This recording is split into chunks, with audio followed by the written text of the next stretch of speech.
Hello students, how are you? Welcome in this channel. आज आपण students lodge of motion ह्या चॅप्टरचा part number 2 बघणार आहोत, right. Before that let us revise what we have learn in first part. ठीक आहे, पहिल्या पार्टमध्ये आपण काय शिकलेलो आहोत ते आपल्याला रिवाइज करायचं आहे. आठवतं आहे का मग तुम्हाला आपण काय शिकलेलो? येस, आपण मोशनबद्दल डिस्कस केलेलं होतं. काय काय डिस्कस केलं होतं आपण मोशनबद्दल? So when an object changes its position with respect to surrounding, ज्यावेळेस एखादा ऑब्जेक्ट हा त्याच्या सराउंडिंगशी कम्पेअर करता स्वतःची जर का पोझिशन चेंज करत असेल तर then it says that the object is in motion. ठीक आहे, त्याच्यानंतर आपण असं बघितलं होतं की फिजिक्समध्ये मेकॅनिक्स ही एक अशी ब्रँच आहे की ज्याच्यामध्ये मोशनचा स्टडी केला जातो. ठीक आहे, mechanics is the branch of physics in which we study the motion of the object. ठीक आहे, सो ह्या मेकॅनिक्सचे देखील दोन वेगवेगळ्या ब्रँचेस आहेत. एक आहे स्टॅटिक्स आणि दुसरी आहे kinetics. Now statics is the branch in which we studied the motion of the object when the object is at the rest position, right? Kinetics is the branch of physics in which we study the motion of the object. ठीक आहे, आता पुढे ह्या कायनेटिक्सचे देखील दोन वेगवेगळे branches आहेत. एक आहे कायनामॅटिक्स आणि दुसरी आहे dynamics. Now kinematics is the branch of physics in which we describe the motion without the cause of its motion. आपण काय डिस्क्राईब करतोय तर ऑब्जेक्टशी आपण मोशन डिस्क्राईब करतोय, but we are not discuss about the exact cause of that motion. ती मोशनचं exact cause काय आहे हे आपण डिस्क्राईब करत नाही, हे आपण डिस्कस करत नाही.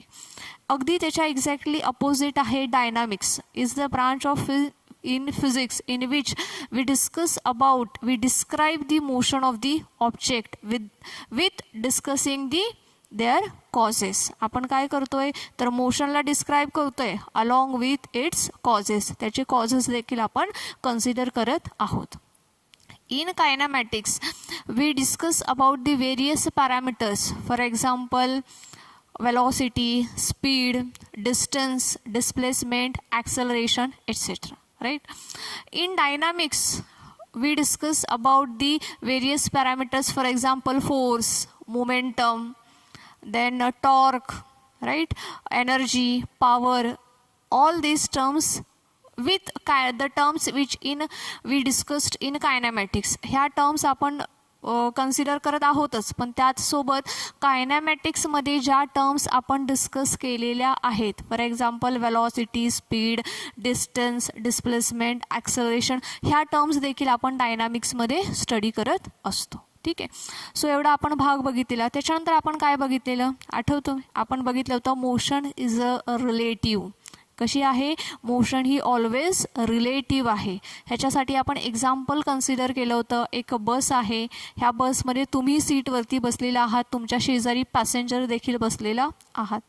ठीक आहे, ज्यावेळेस बस चालू होते, रस्त्याने बस धावत आहे, अशा वेळेस तुम्ही रेस्ट पोझिशनला आहात, त्याचसोबत तुमच्या शेजारी जो पॅसेंजर बसलेला आहे he is also in a rest position.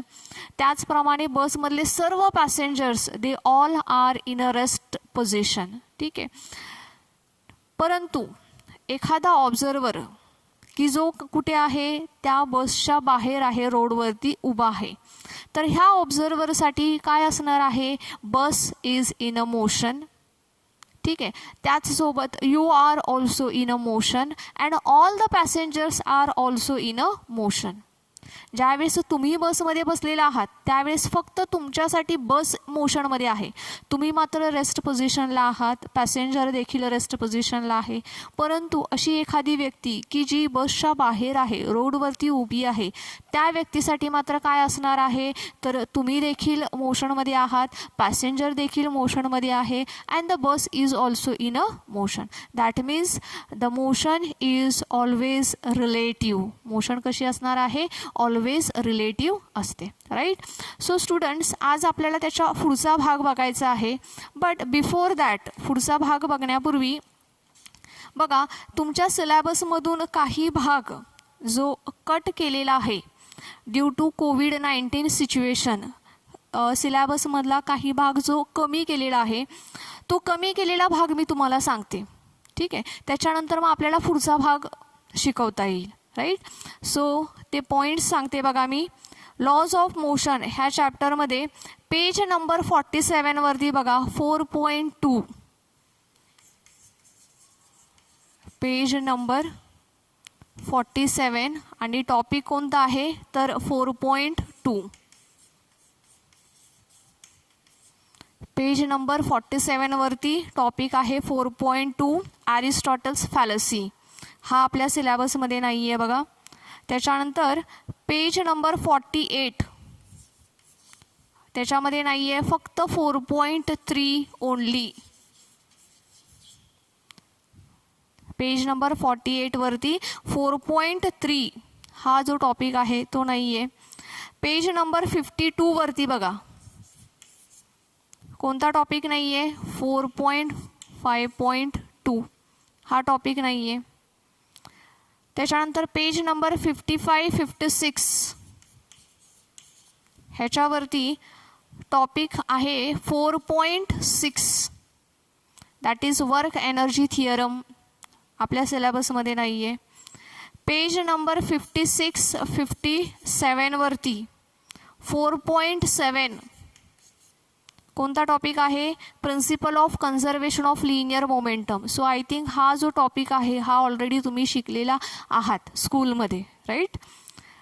त्याच्यानंतर पेज नंबर 61 वरती 4.8.5 loss in a kinetic energy. त्याच्यानंतर पेज नंबर 63 to 64 4.9.1 हा टॉपिक नाही आहे. पेज नंबर 67 ह्याच्यावरचा 4.11.1 हा टॉपिक नाही आहे.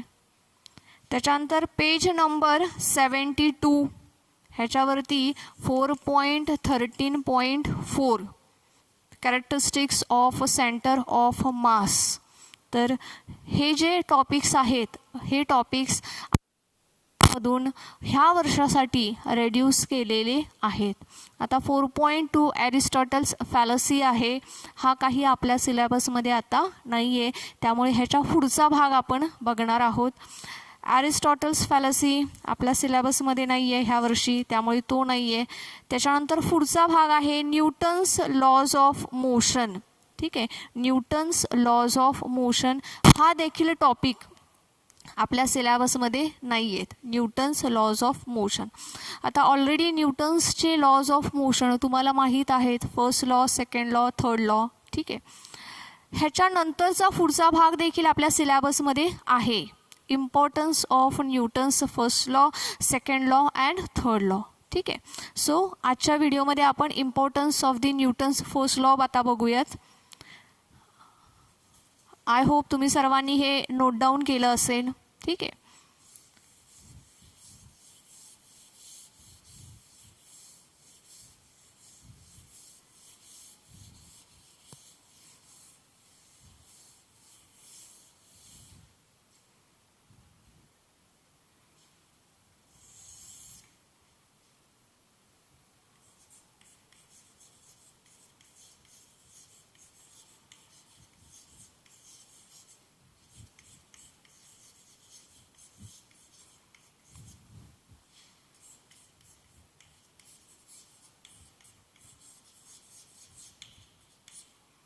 Importance of Newton's first law. न्यूटनच्या first लॉचा importance आपल्याला बघायचा आहे. What is a Newton's first law, काय आहे मग न्यूटनचा फर्स्ट लॉ. ऑलरेडी तुम्ही लर्न केलेला आहे स्कूल लेवलला. त्याचप्रमाणे आपला जो पहिला व्हिडिओ होता फाउंडेशन, त्या व्हिडिओमध्ये देखील आपण लॉज ऑफ मोशन ह्या टॉपिकमध्ये मी न्यूटनचे हे तीनही लॉज घेतलेले आहेत. सो आय होप तुम्हा सर्वांना ते आठवत आहे. आठवत आहे ना, ठीक आहे. तुम्हा सगळ्यांना आठवतं आहे ते असं कन्सिडर करून मी पुढचा भाग घेते. फर्स्ट लॉ काय सांगतो आपल्याला. फर्स्ट लॉ स्टेटमेंट काय आहे, every body continues it's state of motion whether it is in rest or it is in a motion along the straight line. It continues in that state unless and until an external unbalanced force acts on it. जोपर्यंत एखाद्या ऑब्जेक्टवरती external अनबॅलेन्स्ड force apply होत नाही तोपर्यंत काय होणार आहे, ती body जर का रेस्ट पोझिशनला असेल तर ती काय होईल, रेस्ट पोझिशनलाच राहील. किंवा जर का ती बॉडी मोशनमध्ये असेल along the straight line, then it continues its motion. ठीक आहे, ह्याचं एक्झाम्पल काय सांगता येईल, एक्झाम्पल बघा. फॉर एक्झाम्पल मी डस्टर काय करते, माझ्या हातावरती ठेवलेलं आहे. It is the rest position. जोपर्यंत ह्या डस्टरवरती एक्सटर्नल फोर्स अप्लाय होत नाही तोपर्यंत this duster will continues its position of rest. बरोबर आहे. जोपर्यंत एखादा अनबॅलन्स्ड फोर्स अप्लाय होत नाही तोपर्यंत ही रेस्ट पोझिशन अशीच राहील. When I apply the external unbalanced force then the position of the duster gets changes. Now it is in motion. बरोबर आहे, it is in motion. अजून एक एक्झाम्पल सांगता येईल. रस्त्याने एखादी कार मूव्ह होत आहे. It is in motion along the straight line. So it continues its motion. तिची मोशन तशीच चालू राहील unless and until a brake is not applied to it. जोपर्यंत आपण ब्रेक लावत नाही तोपर्यंत काय होणार आहे, ती कार जी आहे ती मोशनमध्ये राहणार आहे. बरोबर आहे. So when we apply the external force which is unbalanced त्यावेळेस काय होणार आहे, the body gets its position of state. Body तिची जी पोझिशन ऑफ स्टेट आहे ती काय होणार आहे, चेंज होणार आहे. जर का रेस्ट पोझिशनला असेल तर ती काय होईल, मोशनमध्ये येईल. आणि मोशनमध्ये असेल तर ती काय होईल, रेस्टमध्ये येईल. ठीक आहे. सो इम्पॉर्टन्समध्ये आपण काय सांगू शकतो मग ह्याच्यामध्ये, येस फर्स्ट लॉमध्ये काय सांगता येईल, काय काय बघितलं आपण.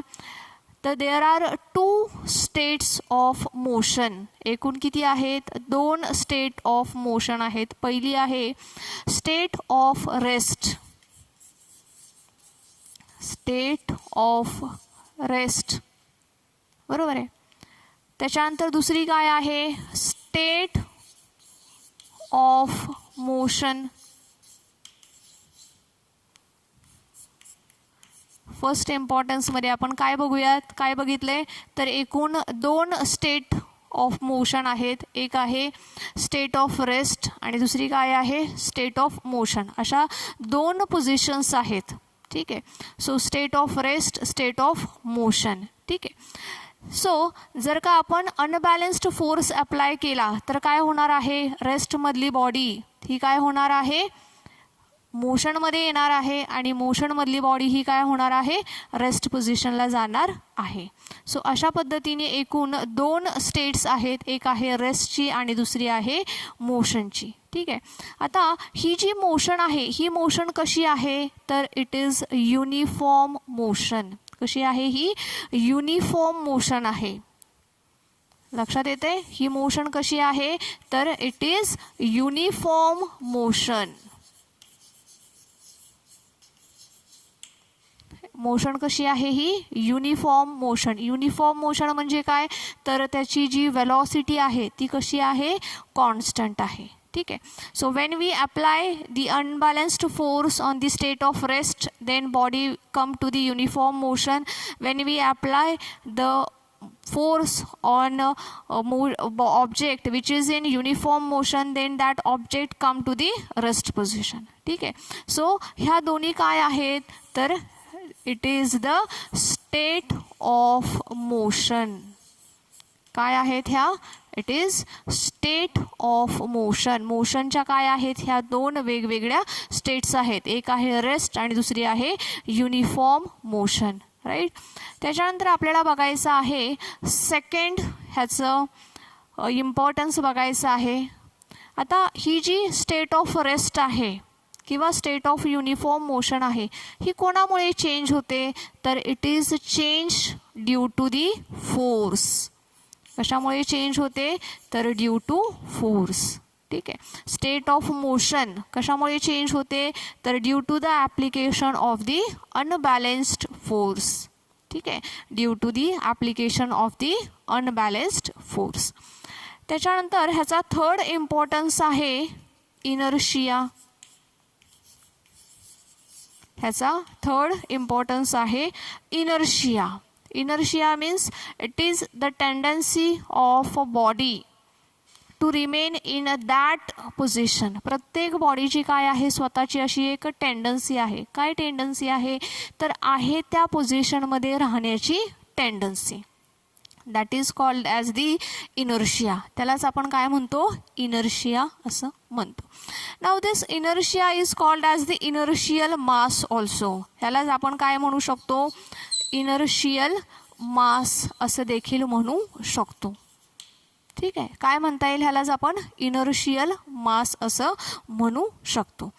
नाव दिस इनर्शियल मास कसं एक्सप्लेन करता येईल, it is the ratio of force to the acceleration. F is equals to M into A आहे की नाही.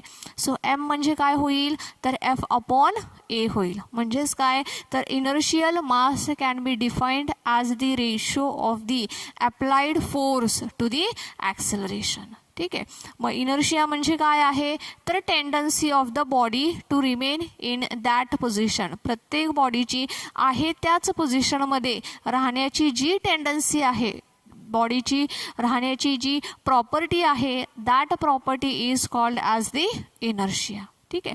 So these are the importance of the first law. 2 मार्कासाठी प्रश्न विचारला जाऊ शकतो. State the importance of Newton's first law. ठीक आहे, तर किती इम्पॉर्टन्स आहेत एकूण ह्याचे, 3 इम्पॉर्टन्स आहेत. काय काय शिकलो आहे आपण ह्या फर्स्ट लॉमध्ये, तर state of rest and state of uniform motion, ह्या 2 काय आहेत, मोशनच्या स्टेट्स आहेत. ठीक आहे. आता ह्या स्टेट ऑफ रेस्ट आणि स्टेट ऑफ युनिफॉर्म मोशन हा जो कन्सेप्ट आहे, हा आपल्याला अजून डिटेलमध्ये स्टडी करावा लागणार आहे इनर्शियल फ्रेम ऑफ रेफरन्समध्ये. ठीक आहे, ह्याच्यानंतरचा जो टॉपिक आहे inertial frame of reference and non inertial frame of reference, तिथे पुन्हा आपण हा टॉपिक डिटेलमध्ये स्टडी करणार आहोत. ठीक आहे. त्याच्यानंतर आपला सेकंड इम्पॉर्टंट पॉईंट काय आहे, तर फोर्स. काय होतं ह्या फोर्समुळे, तर रेस्टमधली जी बॉडी आहे ती काय होते, युनिफॉर्म मोशनमध्ये येते आणि युनिफॉर्म मोशनमधली जी बॉडी आहे ती काय होते, रेस्टमध्ये जाते. त्याच्यानंतर थर्ड पॉईंट आपण काय बघितलेला, inertia. Inertia means what, it is the tendency of body to remain in that position. प्रत्येक बॉडीची काय असते, आहे त्याच पोझिशनमध्ये राहण्याची जी टेंडन्सी असते, त्या टेंडन्सीला आपण काय म्हणतो, तर त्याला आपण म्हणतो इनर्शिया. ठीक आहे.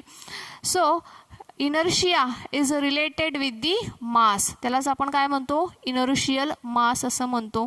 It can be defined as the ratio of force to the acceleration. ठीक आहे. So this is about the importance of Newton's first law.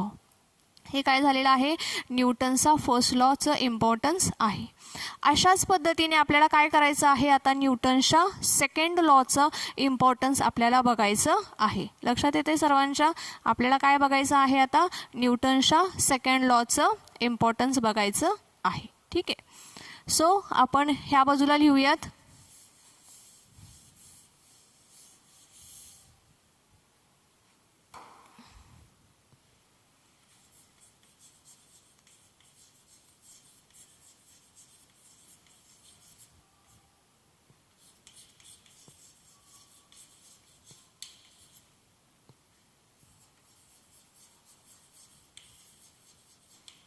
न्यूटनचा second law, ह्याचं आपल्याला काय करायचं आहे, इम्पॉर्टन्स बघायचं आहे. What is Newton second law. Newton's second law काय सांगतो आपल्याला, the rate of change of linear momentum is directly proportional to the applied force and it takes place in the direction of the applied force. ठीक आहे, हा आहे आपला न्यूटनचा second law. ह्याच्यामध्ये इम्पॉर्टन्स काय आहे तर this law gives the formulation between the force and momentum. आपल्याला काय मिळतोय ह्याच्यामध्ये, फॉर्म्युलेशन आपल्याला मिळते. काय फॉर्म्युलेशन मिळते तर force is equals to d p upon d t. P म्हणजे मोमेंटम. सो ह्या लॉवरून आपल्याला काय कळतंय तर फोर्स आणि मोमेंटम ह्यांच्यामधलं जे फॉर्म्युला आहे, ह्यांच्यामधलं जे रिलेशन आहे, हे रिलेशन आपल्याला कळतंय. So second law gives the formulation between the force and the momentum. ठीक आहे, त्याच्यानंतर काय बघायचं आहे आपल्याला, सेकंड इम्पॉर्टन्स. सेकंड इम्पॉर्टन्समध्ये बघा, force changes by the momentum not necessarily velocity. कसं आहे, फोर्स कशामुळे चेंजेस होतोय, it changes by momentum not necessarily velocity. जो काही फोर्समध्ये चेंज येतोय हा चेंज कशामुळे होतोय तर due to the momentum not necessarily velocity. ठीक आहे, आणि तिसरा इम्पॉर्टन्स आहे unbalanced force. Unbalanced force. Aristotle's fallacy is come out due to the unbalanced force. आता ॲरिस्टॉटलची फॅलसी काय सांगते आपल्याला तर जर का बॉडी ही युनिफॉर्म मोशनमध्ये असेल तर it requires external force to continue that motion. परंतु न्यूटन काय सांगतोय की if body is in motion then if we apply the force then state of motion gets change. ठीक आहे, म्हणजेच कंटिन्युअस ती मोशन चालू राहण्यासाठी एक्सटर्नल फोर्सची गरज नाही. When we apply the unbalanced force it changes the state of motion. इथं आपण बघितलंय बघा, रेस्टमधली बॉडी युनिफॉर्म मोशनमध्ये येईल, युनिफॉर्म मोशनमधली बॉडी रेस्ट पोझिशनमध्ये जाईल. So Aristotle fallacy is come out due to this Newton's unbalanced force. न्यूटन्सची ही अनबॅलन्स्ड एक्सटर्नल फोर्सची जी कन्सेप्ट आहे, ह्या कन्सेप्टमुळे आपण ॲरिस्टॉटलची जी फॅलसी असते त्याला आपण काय केलेलं आहे, ओव्हरकम केलेलं आहे. ठीक आहे, so these are the importance of the Newton's second law. अशा पद्धतीने आज आपण न्यूटनच्या फर्स्ट लॉ आणि सेकंड लॉ ह्यांचा इम्पॉर्टन्स बघितलेला आहे. ठीक आहे स्टुडंट्स, एकदा रिवाईज करूयात. बघा ह्याच्यामध्ये काय आहे इम्पॉर्टन्स फर्स्ट लॉमध्ये तर स्टेट ऑफ रेस्ट आणि स्टेट ऑफ युनिफॉर्म मोशन हे आपल्याला कळतं आहे. त्याच्यानंतर काय कळतं आहे आपल्याला, फोर्समुळे ह्या स्टेट ऑफ मोशन चेंज होत आहेत. तिसरा इम्पॉर्टन्समध्ये आपण काय बघितलेलं आहे, इनर्शिया. न्यूटनचा second law, importance of Newton's second लॉमध्ये काय बघितलं आहे तर it gives the formulation between the force and the momentum. त्याच्यानंतर काय बघितलं आहे, force changes by the momentum not necessarily velocity. Force change होतो आहे कशामुळे, मोमेंटममुळे, वेलॉसिटीमुळे चेंज होतं असं काही नाही. आणि Aristotle's fallacies come out due to the unbalanced force. ठीक आहे, so students the importance of Newton's third law हा आपण आपल्या पुढच्या व्हिडिओमध्ये बघणार आहोत. Thank you students, have a nice day.